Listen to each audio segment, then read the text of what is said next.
Why is George Michael credited on Taylor Swift's album? Track 4, Father Figure. What inspired her to work with him 9 years after his death? It's not something that I think represents like who I am as a person, because this is very much a song that's written in character. There's a song called Father Figure. Was it that they both fought to own their work? Even though I both created and paid for my work, I will never own it or have any rights over it. I have no control or say in the way that my work is exploited. In fact, I have no guarantee that my work will be released at all. If Sony reject my work, it will never see the light of day. What is effectively professional slavery. Was it their mutual need for recognition through fame? Do you think you're going to become a star, and do you care if you do? You know what? It would be really cool. Or was it something else? Whatever the reason, here's the story behind George Michael's credit on the life of a showgirl.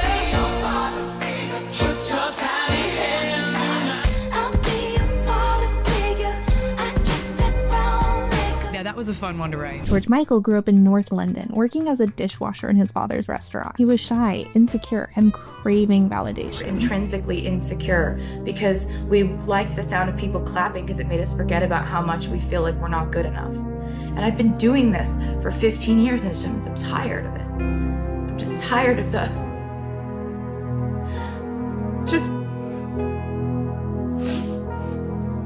Just feels like it's more than music now at this point. And just most days I'm like, okay. But then sometimes I'm just like, it just gets loud sometimes. He once said, "I believe I have some kind of a gift, but I don't believe in myself as a star." But I wanted to be a star. I think there is no such thing as a real reluctant star. I've never met anybody that was a reluctant star.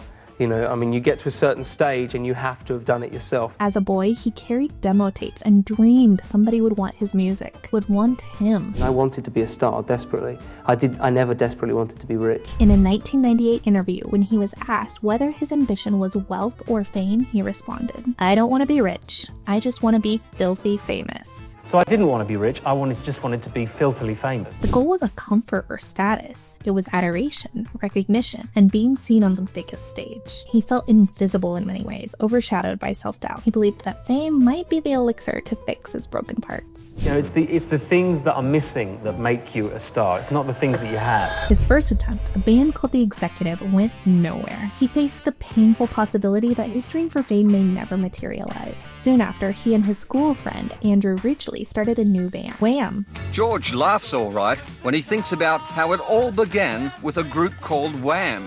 They camped it up, but millions of kids around the world couldn't wait to join the club.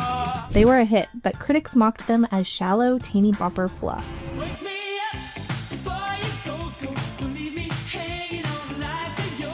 As Wham! Gained momentum, George's ambitions crystallized. He didn't just want fans, he wanted the world. In 1985, he boldly declared, "There's no doubt that our ambition is to become the biggest band in the world, and I think it's within our reach." By then, Wham! Already had triple platinum albums and guaranteed sellout concerts. They became the first Western pop group to perform in China, a milestone that symbolized their global reach.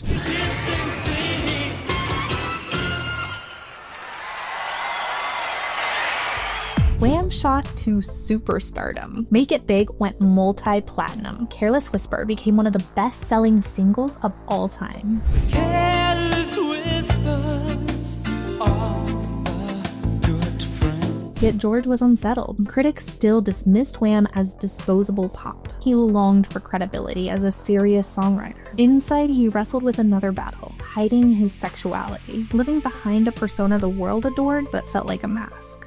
To the degree that I was convinced I was going to be a big star or anything. I was convinced I would be successful as a musician, as a writer, because I was writing from very early on. I was always convinced that the material I was writing, someone else would want to make some money out of, basically. I was waiting to be discovered and exploited. He was winning the world, but inside the hunger remained. As Wham! Reached the height of their fame, George knew the image could not sustain him. In 1986, at the peak of their success, Wham! Announced a split. Their final show at Wembley Stadium drew 72,000 fans.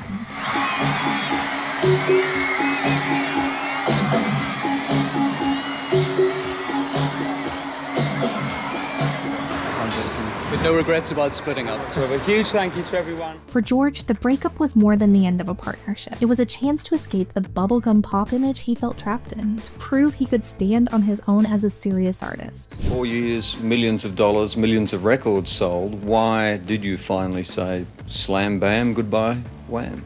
Well, it was simply because it was not fun anymore.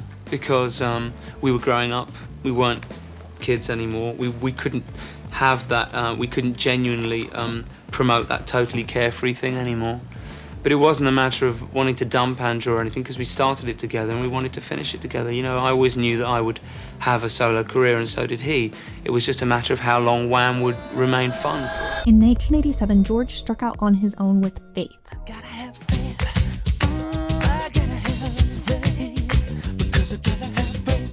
It was a cultural explosion. The album sold over 25 million copies worldwide. It produced 6 hit singles, 4 of which reached #1 on the Billboard Top 100. In 1988, George began a world tour that earned around $17.7 million.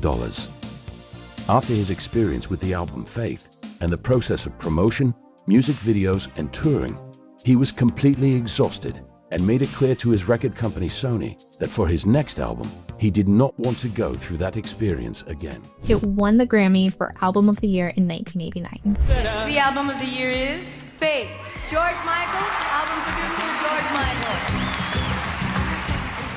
With Faith, George Michael had become what he declared, not just a bubblegum pop star, but a world-conquering artist. Our first guest is a multiple Grammy Award nominee who has sold more than 60 million albums. His new double CD, The Best of George Michael, and it'll be available in stores tomorrow. Here he is, George Michael. When Michael's 5th studio album, Patience, was released in 2004, it was critically acclaimed and went straight to #1 on the UK albums chart and became one of the fastest-selling albums in the UK, selling over 200,000 copies in the first week alone. But after achieving everything he dreamed of, platinum records, sold-out tours, global acclaim, George discovered fame wasn't enough. Track 3, Antihero, is one of my favorite songs I've ever written. I really don't think I've delved this far into my insecurities in this detail before. You know, I struggle a lot with the idea that, you know, my life has become unmanageably sized, and that I, you know, not to sound too dark, but like I just struggle with the idea of like not feeling like a person. He began to search for something beyond chart positions and trophies. The search turned inward. For years, George had lived with his secret, projecting one image to the world while privately wrestling with who he really was. In 1998, George was exposed after an arrest in Los Angeles. From then on, he lived as openly gay. You and Kenny were together at the time? Yeah, we've been together at this time for about 2.5 years. It's a very strange thing, really. I mean, when I looked back at it afterwards, it was so obvious that it was deliberate on my part, strange as it may seem. It gave him freedom. No longer forced to hide, he embraced his truth. What kind of sex do you want? In other words, what I'm saying is I don't think it benefits anybody listening to my music to know whether or not I was in bed with a dog or a man or a woman last night. You know, it doesn't make any difference. And that honesty would become an essential part of his legacy. He became a tireless supporter of HIV and AIDS causes and LGBTQ+ rights. He donated all of his royalties from Jesus to a Child from Childline. He secretly donated over £500,000 to Project Angel Food to support those with life-threatening illnesses. A charity called Project Angel Food in Los Angeles,